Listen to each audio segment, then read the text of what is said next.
I don't oppose war in all circumstances, and when I look out over this crowd today, I know there is no shortage of patriots or patriotism. What I do oppose is a dumb war.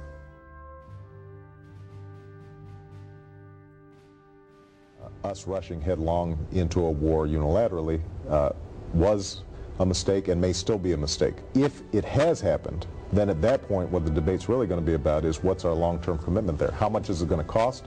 What does it mean for us to rebuild Iraq? How do we stabilize and make sure that this country doesn't splinter into factions between the Shias and the Kurds and the Sunnis? When so many others were silent or simply went along, from the beginning, he opposed the war in Iraq.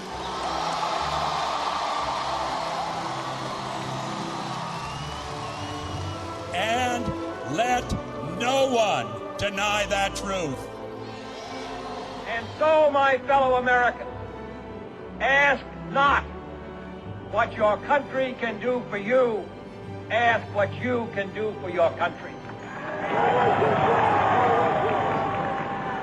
Over the years, I've been deeply moved by the people who've told me that they wish they could feel inspired and hopeful about America the way they did when my father was president.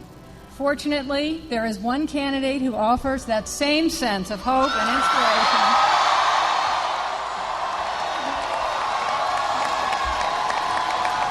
And I am proud to endorse Senator Barack Obama for President of the United States.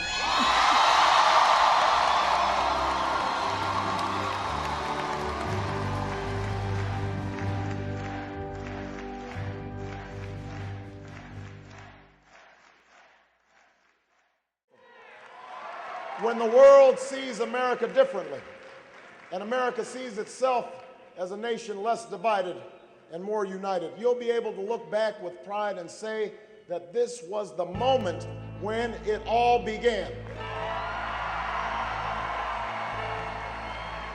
The time has come for a president who will be honest about the choices and the challenges we face, who will listen to you and learn from you even when we disagree. I'll be a president who finally makes health care affordable and available to every single American the same way I expanded health care in Illinois. I'll be a president who ends the tax breaks for companies that ship our jobs overseas and put a middle-class tax cut into the pockets of working Americans who deserve it. I'll be a president who harnesses the ingenuity of farmers and scientists and entrepreneurs to free this nation from the tyranny of oil once and for all.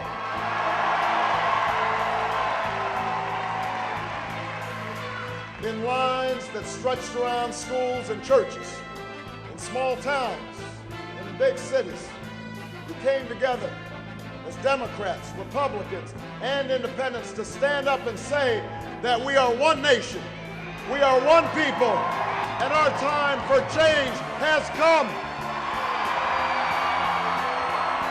Martin Luther King said that the time is always right to do what is right. And I'm here in South Carolina because this is the right time to share with you that Barack Obama can be, will be, and should be the next president of the United States.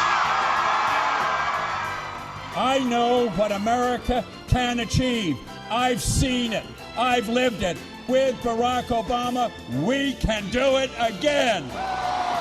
Years from now, you'll look back and you'll say that this was the moment where America remembered what it means to hope. For many months, we've been teased, even derided, for talking about hope. But we always knew that hope is not blind optimism.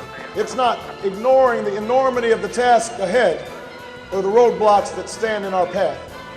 Hope is that thing inside us that insists, despite all the evidence to the contrary, that something better awaits us if we have the courage to reach for it and to work for it and to fight for it.